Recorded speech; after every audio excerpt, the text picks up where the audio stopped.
And we're back. And we are back. Take that. So let's get Heard it into again. let's get into Depot.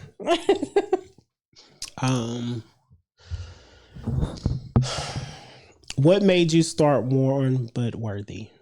So that was part of Velvet Rabbit. So we we like make merch and stuff too a little bit, and we're gonna like ramp that up more this next year. But so I was looking up a different like shirt idea and something to go along with the Velveteen Rabbit kind of. And so I was talking to my mom, and my mom and I, for I think like 2 years, even before we did Warm But Worthy this last year. It's my podcast, by the way. I forgot to say that. But so I have a podcast. But so before we started like doing it, for a long time, my mom and I wanted to do it, and we wanted to do like a mother-daughter one, and we like couldn't really figure out like what kind of stuff we wanted to talk about.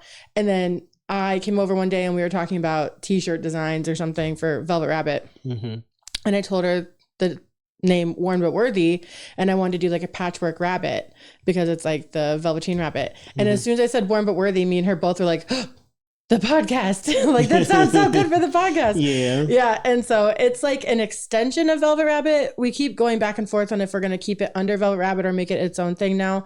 But it's basically like people come on and tell their stories of like a quick synopsis of it. It sounds crazy. They basically tell like their darkest, like the darkest thing that's happened to them, or like the worst position they're in, or their rock bottom, or anything that they had to try to like overcome. So like one of our guests was a woman whose mom has passed away from Alzheimer's. And so I have a lot of friends and family that have passed from it, like extended friends and family that I haven't like experienced it firsthand. And so when she was going to come on, I was expecting it to just be like a normal conversation. Like I've heard other friends, but she was explaining to us like the amount of times that she had to re-grieve her mom, because like she grieved her losing her memory, but then like as Alzheimer's hits, you lose more and more and more. So she almost had to do the grieving process over every single day because it got worse and worse every day. And then when she fully started forgetting things, like everything, she had to grieve her then. And then when she passed, so now it's just like that episode wrecked me. Yeah. This last episode was just me and my mom, and we were going over all the different our whole season. We like recapped every guest we had, and that woman got put on our banned list. She's not allowed back on the episode. Oh wow. Because we both cried too much. Oh wow. During that episode, so she is no longer allowed back on. But then there's like other episodes where there was a woman who, so part of my story with my ex and stuff, like right after I left him, I got sober. Initially, I was like raw dogging my brain. Like I didn't have my drugs, I didn't have my alcohol, and I didn't have any medication because I didn't know what kind of mental health issues I was struggling with. And so I was just kind of like feeling everything at once. And I had a lot of suicidal stuff within my first year that I never told anybody about because I was just too embarrassed. I thought it was like weak to feel that way. And one of our guests that came on was struggling with the same thing, and she didn't realize like what it was attached to or whatever, and she got onto medication for it for her depression, because she did reach out to her doctor about it. They got her on medication, but the way that it worked was that the episode, we were supposed to do an episode with her, and it was going to be about, she runs a nonprofit for single moms, and it was going to be talking about her nonprofit and everything. And the day we were supposed to do it, since we record in the public library in Akron, they had some kind of ductwork thing, and they shut down the studio. And they normally tell us, they didn't tell us. And so we found out that day that the studio was shut down, and we had to call her frantically and be like, I'm so sorry, this is so unprofessional. And she's like, that's fine, I'm having a rough day anyways. And her rough day was that she was feeling like I'm a bad mom, my kids don't deserve me as a mom anymore, I should just do this. And then she reached out for help instead, and then got on her medication that day. And then the day that we happened to have rescheduled it was the first day she felt like normal and okay again. So our episode, the way that we do the podcast is we send out like a series of questions, and we tell them like, think of maybe what you're comfortable talking about, what you want to talk about. And hers ended up being about that because she was like, when she came in that day, she was like, I just have to tell you how crazy this was, because if I would have had to come in and do this podcast, I don't know if I would have made it. Like another thing on my plate that I had to do or whatever. So it's just cool seeing how it works out. Yeah, how everything works out. Well, shout out to you and your mom for creating it's so much safe fun. space Thanks. for people and for yourselves, because it's difficult to talk about your own personal trauma. It's hard. Yeah. I have my episode on there too, where I go into like everything, and it was like the first episode and my mom was like, are you sure we want to put all of this on the first episode? But it's good. I don't do it because I just love talking about myself. I just I do it because I'm like, community saved my life, basically. Like finding other people that felt the same way I did. And first time I went to AA and I realized like I'm not alone in all this, and I'm not like some kind of crazy mental case. I mean, I am, but there's other people that are just as crazy as I am. So we're all crazy, if you ask me. I know. Absolutely. It's just levels to the crazy. Yeah, exactly. And if you decide to get help for it or not, or like you said, if you have community or family or something like that, that will help you. Yeah. Our whole thing is just that, well, with the podcast, our thing is just helping people. It's another layer. So like the whole thing with Velvet Rabbit is I'm trying to take away any possible barrier anybody could ever have for getting sober. So ours is based off of community stuff, because their AA is the foundation of, or Akron is the foundation of AA. Like it started in Akron. Really? Yeah. Which is crazy. But that means that there's like 1,000,001 AA meetings out there. That's great. It's great that there's so many. And I personally love AA because that's how I got sober. You know, In the Rooms, you heard of that website? Yes. Okay. Oh, yes. In the Rooms. Yes. It's a very popular. But they, so AA is all over the place. And then clinical stuff is all over the place. And I got sober in Denver and I was out there for a year. And I think just because it's so much nicer in Denver and like the weather and everybody's younger and I don't know, sometimes friendlier, but it was easier to do like normal people things with my sober friends. And then when I moved here, it's like, you got to go to a meeting, you got to go to treatment, or you're just screwed. Like you have nothing to do. There's the bars, like you're not supposed to go to bars when you get sober. But I was more comfortable in a bar because I did all my drinking in my house. And so I was okay in bars in Colorado because out there they had, like it was more inclusive. They had like full sober menus that they catered to people. Or if like you went in and told them you were sober, the bartender would stay with you and hang out and like make you all whatever you wanted for free. And it was just so friendly out there. And then I moved out here and I'm looking up on all the websites. I'm like, everything, there's not even like NA beer in a lot of the restaurants and stuff out here. Yeah. I don't know if it's different in Cleveland, but mostly in Akron. So now I'm trying to turn it into a space. So we do events where like we did we started with board game nights. We do bonfires. We have we did a big pumpkin patch trip with everybody. We did a block party, and then now I'm trying to buy a building. And we're going to turn it into a sober music venue. Oh, nice. Yeah. That sounds nice. Nice. And we're going to have a sober bar. And then it's going to be a coffee shop and a bar. And you can kind of like pick what you want. So if you want to rent out the space too, you can choose if you want the coffee shop or the bar. And then all the people that I'm going to bring in to work are going to be people directly out of treatment that are trying to relearn life skills. And we're going to teach them life skills while paying them. And I feel like part of the community is also identity. Like, I didn't know who I was like before. And then I was so insecure. I was mean to people. I didn't know anything about myself. And then when I finally took this identity building class and I realized what my talents are, what I'm gifted at, like, and then just like what I enjoy doing, that's how I built Velvet Rabbit. And it made me feel like I didn't want to die anymore. So that's beautiful. That's awesome. So I think we're trying to mesh. We're trying to do something that's not here already. I mean, there are a lot of great. It takes courage to do that. Yeah, it's great. I mean, there's a lot of great places that are already recovery community organizations where like you can drop in and hang out with your friends and stuff. That's very common. But I'm trying to create something.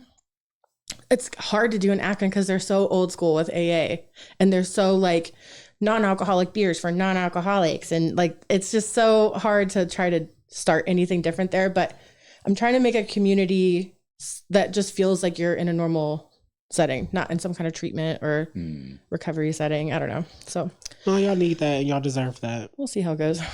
Keep doing it. Yeah. Thanks. That sounds Good. dope. Sound well laid I'm out. so excited. Yeah. The podcast will be part of it. And it can be people that like I'm looking for a social media person right now that's in early recovery. So like somebody who's looking to do social media in the future. But when you're in treatment and you come out of treatment, you don't know what place is safe. You could end up with coworkers that use, you could end up with bosses that don't understand mental health. You've never worked in a normal like workplace before. So you could lash out and not even realize that you're having triggers and lashing out, and then you get fired. So it's like, we're trying to build something where they can almost like test run their first job under safe people. So That's beautiful. It is. I'm excited. And needed. Yeah, know. very much needed. Clearly. Yeah, I think so. And it Wow. sounds fun, actually. I know. I'm like, I get so excited. And I got to meet with the interns for the first time. They're going to help me plan the events. Like right now, we're going to do a gingerbread competition for Christmas. Nice. Yeah. So we get a bunch cute. of, and we just got a bunch of gingerbread house donations for people that can, like, we try to make everything free. We're going to do a giant charcuterie board, hot cocoa bar, because a lot of these people have been institutionalized their whole life. And then when you get into the nonprofit stuff, it's beautiful what all the nonprofits do. But I've noticed too, most places don't have enough funding to like make it look pretty or to like make it like one step like level up kind of thing. And now it's starting to change. There's like Just a Dad from Akron, Tyler's Redemption Place. There's a bunch of places that Summit Recovery Hub. There's tons of places that are doing that kind of stuff too. But I just feel like it's cool. I've had so many people come to me being like, I've never got to experience anything like this before, because they'd grown up in a really bad situation and then didn't get to break the curse until recently. So Yeah. I don't know. Could you You say out here changing lives. I hope Yeah. so. It sounds like you are. Saving the world. Somebody got to do it. Somebody does have to do it. And Yeah. I'm well, glad it's my depot. Thank you. So your mom actually wanted us to ask you a question. Oh my God, my mom. Yes.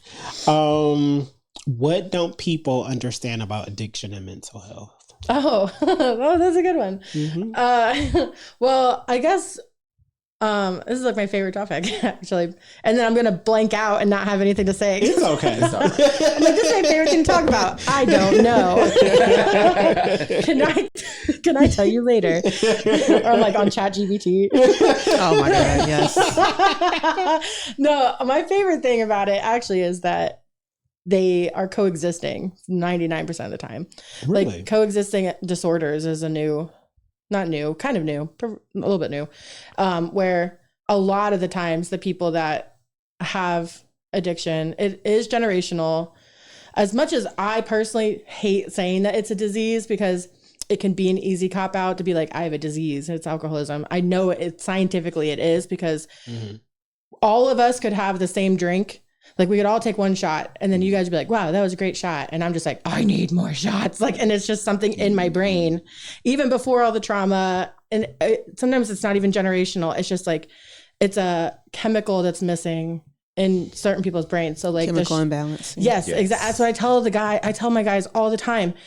Being an addict and an alcoholic is not a moral failing. It's a chemical imbalance. And we just have to figure out what chemical it is that we need to fill the holes.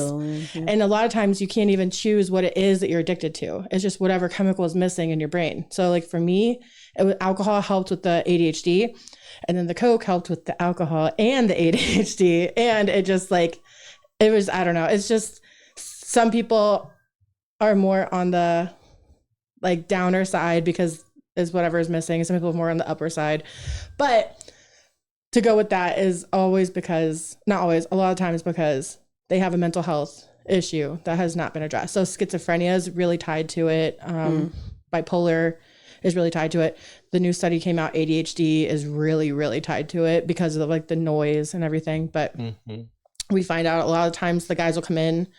We have some guys that would come into the job that I was just at that there was nothing behind those eyes. Like you could, like they were so far gone. And it wasn't even that they were high. It was just their chemical imbalance was so bad.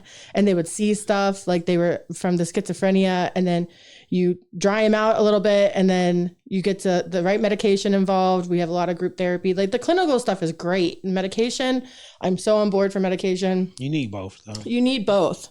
And you also need to know that like, you can't just do the medication, because I'm so also against big pharma when it comes to medication. So it's just, you have to find what works best for you. It's but an addiction in itself. it is. And that's why I'm so big on with Velvet Rabbit. We're not associated with the 12-step program, even though that's how I got sober. We are open to everything. Like, I want to make sure that we're not even faith-based. And I believe in God and Jesus, and that's what gets me through my day. But as a program, Velvet Rabbit's not faith-based, and we are not tied to a 12-step program, because there's already so much of that works so well.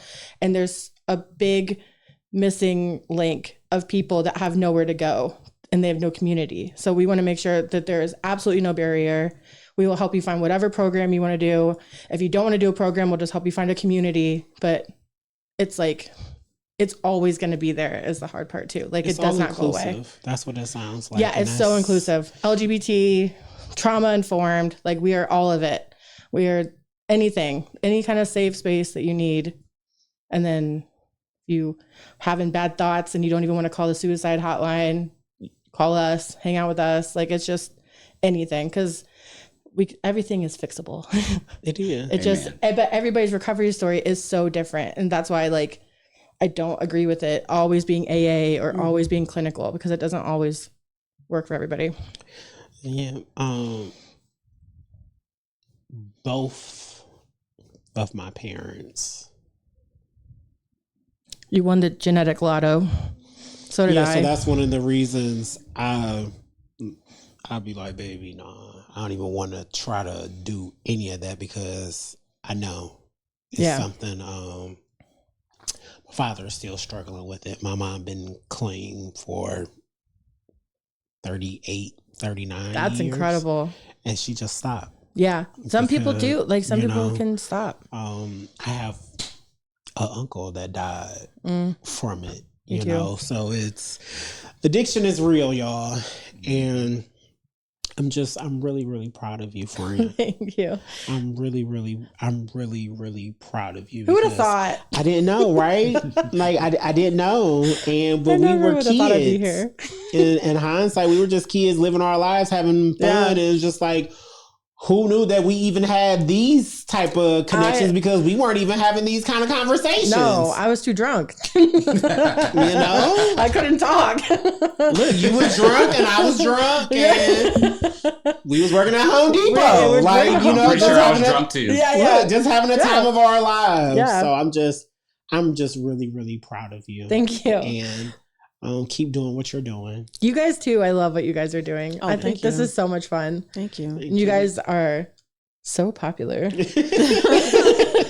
I saw your video. Making me blush. Yeah, I know. I saw 750,000, and me and my mom were like, we hit 1,000 streams. But look, you got to start somewhere. I I remember know. the first time we Consistency hit is key. 1,000. I Yeah, know. just stay consistent. That's what I Yeah. always tell everybody. That's our superpower. Is Yes. that we stay consistent, because we remember those days. We had plenty of episodes where it wasn't nobody watching at all. Zero.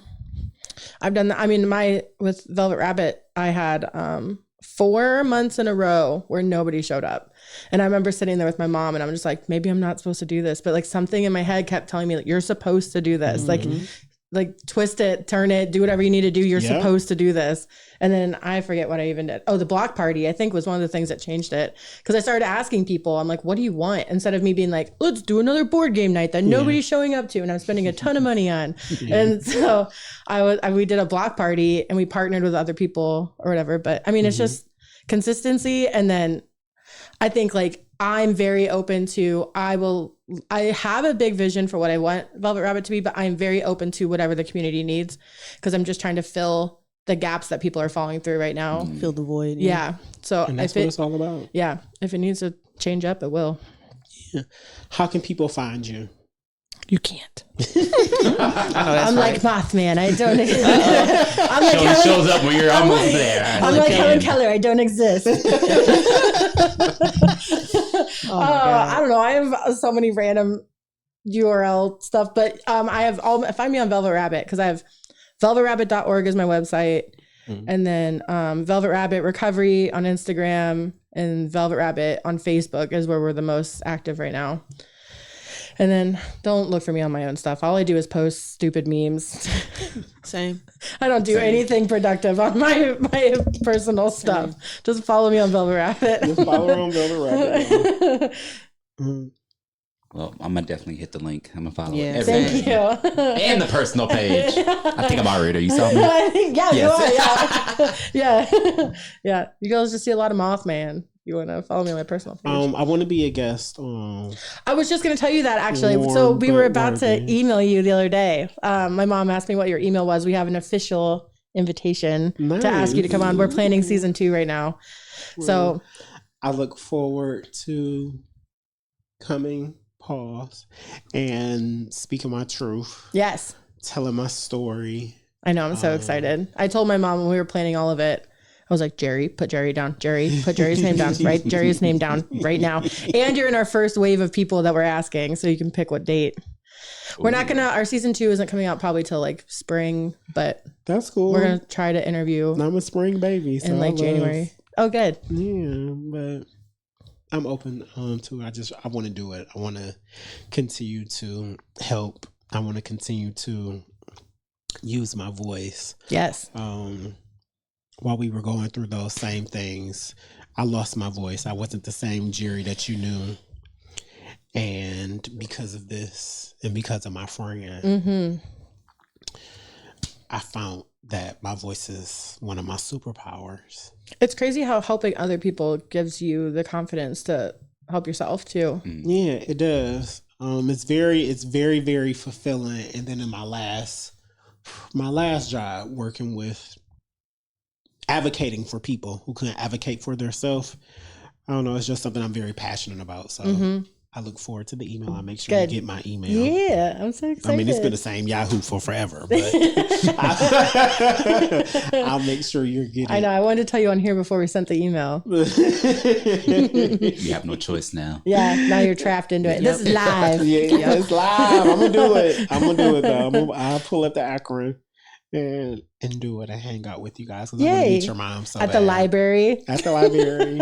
Look, I love the library. I'm one of. Now that's a headquarters too. It is. But I remember as kids, we used to bike ride to the library. Oh yeah, we did. We used to go to the library and read books, hang out, and it was a safe space. It was. I love it. You know? The one in downtown Akron is massive. It's crazy. It looks big on the outside, but you go inside, it's like 5 stories. It's crazy how big it is.